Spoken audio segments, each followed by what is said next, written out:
آغا شورش کشمیری، پیدائش 1917، وفات 1975، ایک اسکالر، ادیب، مباحث اور مجلس احرار اسلامی پارٹی کے رہنما تھے۔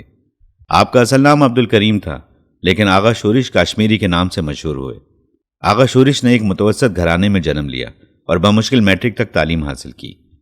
وہ برطانوی راج میں تحریک آزادی کے رکن ہونے کے علاوہ پاکستان میں ہفتہ وار چٹان میگزین کے چیف ایڈیٹر بھی تھے۔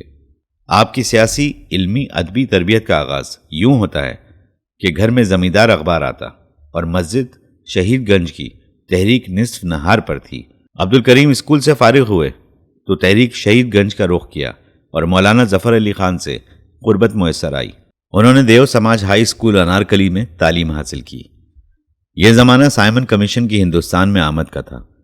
کسی بھی ہندوستانی کو اس میں شامل نہ کرنے کی وجہ سے پورا ملک شعلہ حوالہ بنا ہوا تھا۔ شہر شہر خفیہ اور شدت پسند جماعتیں قائم تھیں۔ تحریک آزادی کی رفتار تیز ہو گئی تھی۔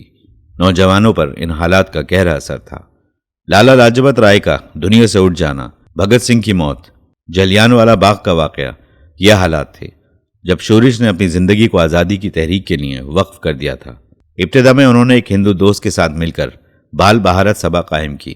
شورش نے پہلی تقریر مسجد شہید گنج کے ہنگامے کے دنوں میں 1935 میں شاہی مسجد لاہور میں کی، جس پر وہ گرفتار ہوئے۔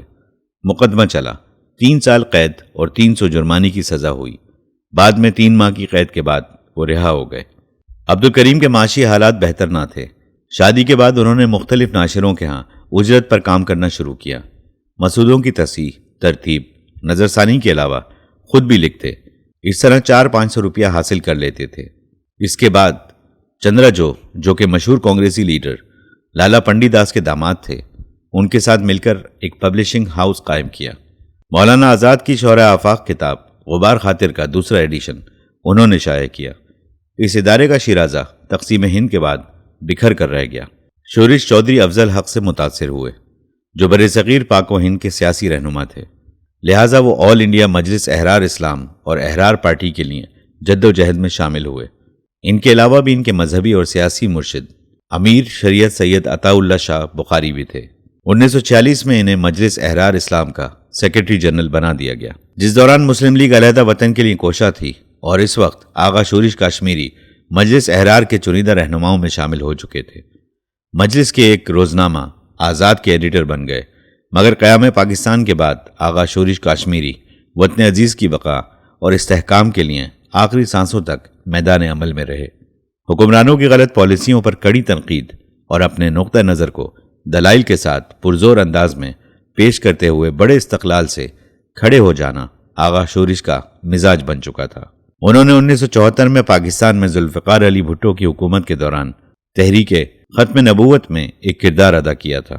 ان کی معروف تصانیف میں قید فرنگ، مولانا ظفر علی خان کے ایام اسیری، کلیات شورش کاشمیری، شعری مجموعہ، اقبال اور قادیانیت، محمد اقبال اور احمدیہ کے درمیان تعلقات پر، الجہاد والجہاد 1965 کی ہندوستان پاکستان جنگ کے بارے میں اشعار، اقبال پیغمبر انقلاب، علامہ اقبال کے خطبات، علامہ اقبال کے خطابات اور مضامین کا مجموعہ، ہندوستان میں ابن تیمیہ ابوالکلام آزاد کی زندگی اور مصنف کی یادیں، جنوبی ایشیا سے تعلق رکھنے والے ادبی اور سیاسی شخصیات پر خصوصی طور پر مضامین، تحریک ختم نبوت کے دفاع کے لیے تاریخ کی تاریخ، جے قلندرہ گفتم شاعری، نورتن لاہور کے 9 صحافیوں کا اجمالی تذکرہ، لاہور سے 9 صحافیوں کا سواہی مطالعہ، مضامین شورش، آغا شورش کاشمیری کی غیر مدون ادبی اور تاثراتی تحریریں، مرزائیل، قادیانیت کی سیاسی مہابھاشا، اقبالیات شورش،